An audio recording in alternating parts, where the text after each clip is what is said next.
of us go through conflicts at different points of time in our lives. But we would all agree that the conflicts that hurt us the most are the ones that we have with people we really love.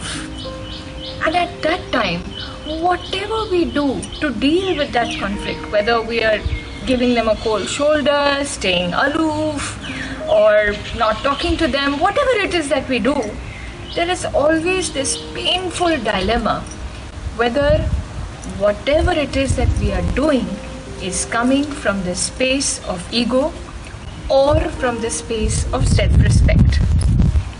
And this is very, very important, because both ego and self-respect, when translated into behavior, they appear to be the same.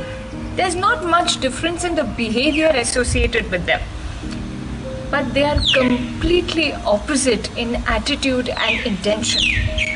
So, if whatever you're doing from the space of ego, it is bad for you, it is bad for the relationship, stop it right now, just stop.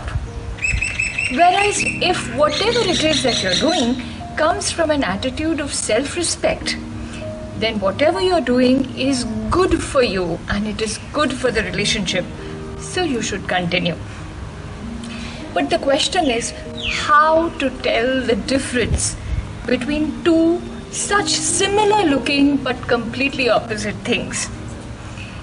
And today's pep thought is just about that. So stay tuned. I'll see you on the other side. Until then, please like, share and subscribe to this channel and hit the bell icon. Thank you so much.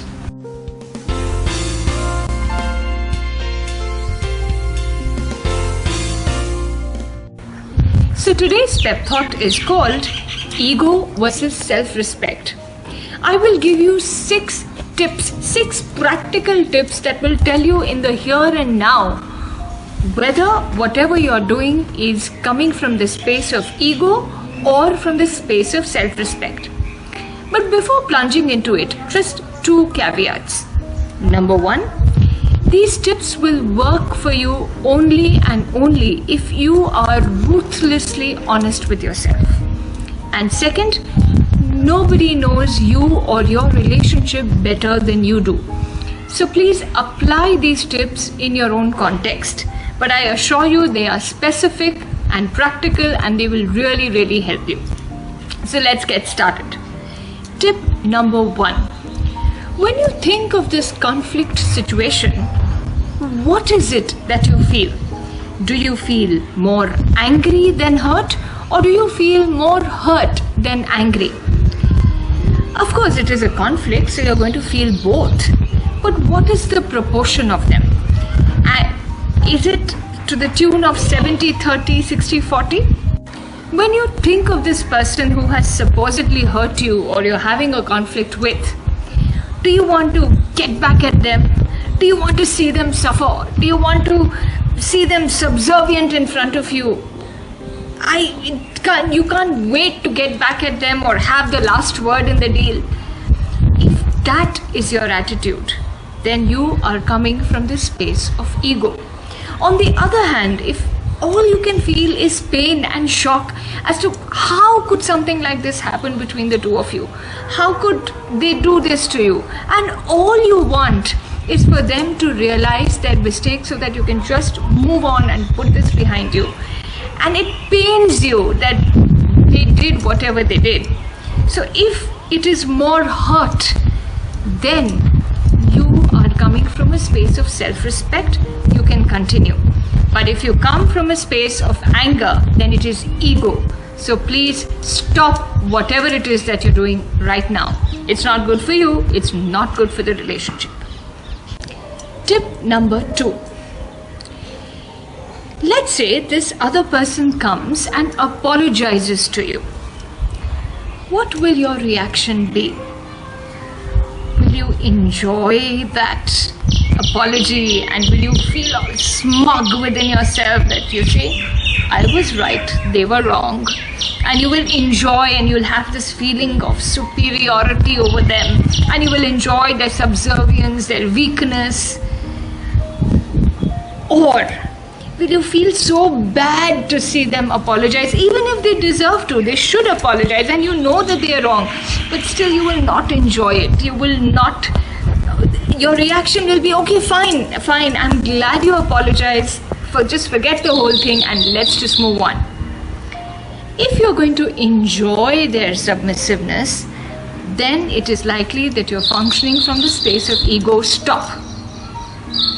Whereas if you feel compassion for them and you feel bad to see them in a weaker position than you are, then you're functioning from self-respect, it's fine. Tip number 3. Let's say there is a third person whom you talk to. Now this person could be a common relative, a common friend, and this third person criticizes the one that you're having a conflict with. What will your reaction be? Will you enjoy that criticism and will you add to it? Or will you not like it, even though that criticism may be genuine? Because at the end of the day, all of us are human beings, all of us have our flaws, and people are going to criticize us on some traits that all of us carry. So even if the criticism is correct, will you still probably change the subject or say something like, they're not that bad, or talk about their good points or something like that, in a way trying to downplay that criticism? So if you're going to add to it, then you're functioning from the space of ego stop. But if you're going to downplay that criticism, even though you're having a conflict with this other person, then it shows you care more about the relationship than about the conflict. So you're functioning from the space of self-respect, and it's absolutely fine. Tip number 4.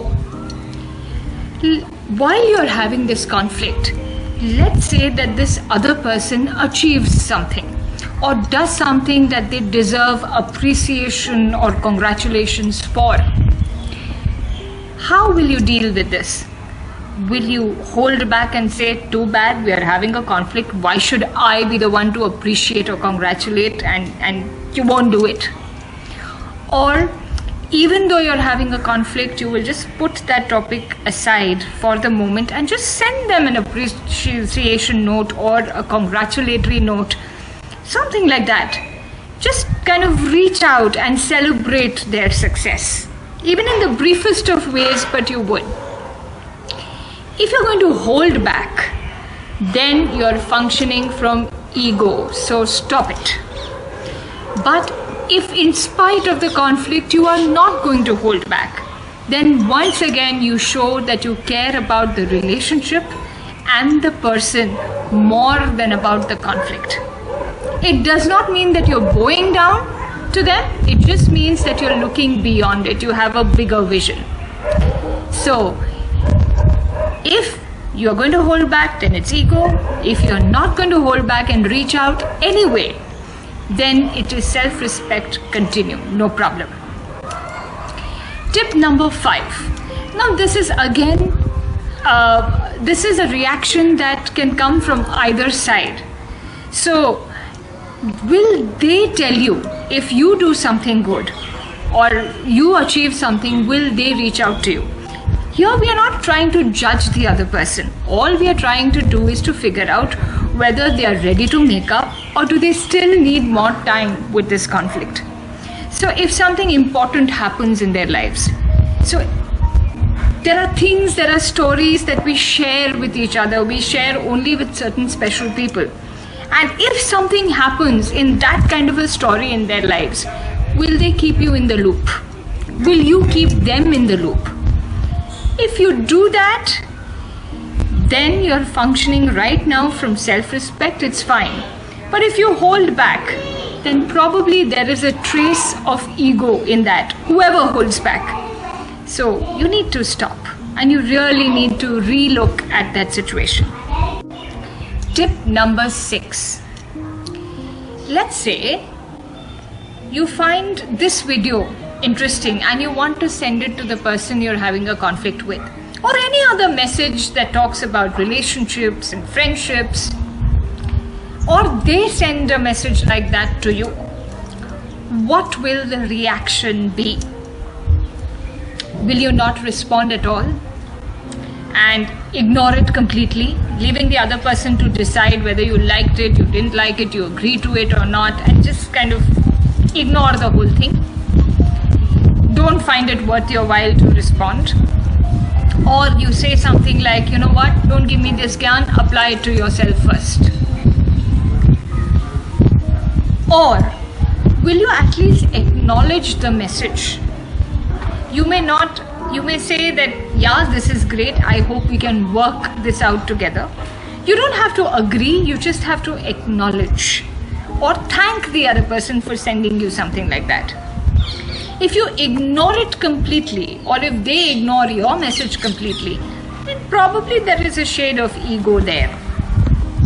But if you still acknowledge, if you still appreciate the fact that in spite of the conflict, somebody has tried to reach out to you, whether you agree with them or not, but they have at least made an attempt, and you acknowledge that, then you're functioning from self-respect, you or them, depending on the reaction. So, it's fine. Then the relationship, the conflict just needs its own time and it'll sort itself out. And finally, before I conclude, let me just say this one thing. You have made it this far in the video, which means that the person you're having a conflict with is really, really important to you. And if they are that important to you, then hold on. I'm not asking you to bow down, but hold on. Send them a message, if you will. Reach out in whatever way you can, or just hang in there and wait for them to come to you and believe in the relationship. Because this is one thing that we human beings have this capability. It is a magic that makes us superior, so to speak. It's the magic that each of us have the ability to improve ourselves. Each one of us has the ability to transform ourselves. Believe that about yourself, believe that about people you love and care about. Because if there is one thing this pandemic has taught us, it has taught us the value of our relationships, the people in our lives. So hang in there, do not compromise on your self-respect, but still reach out in whatever way you can. And if it is meant to be, the relationship will definitely sort itself out.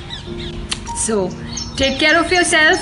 I hope you found these tips useful, and I will get back to you with yet another pep thought which will be absolutely practical and help you in the here and now. Till then, take very good care of yourself. Be happy, stay safe, like, share and subscribe to this channel and hit the bell icon. Thank you so much. God bless.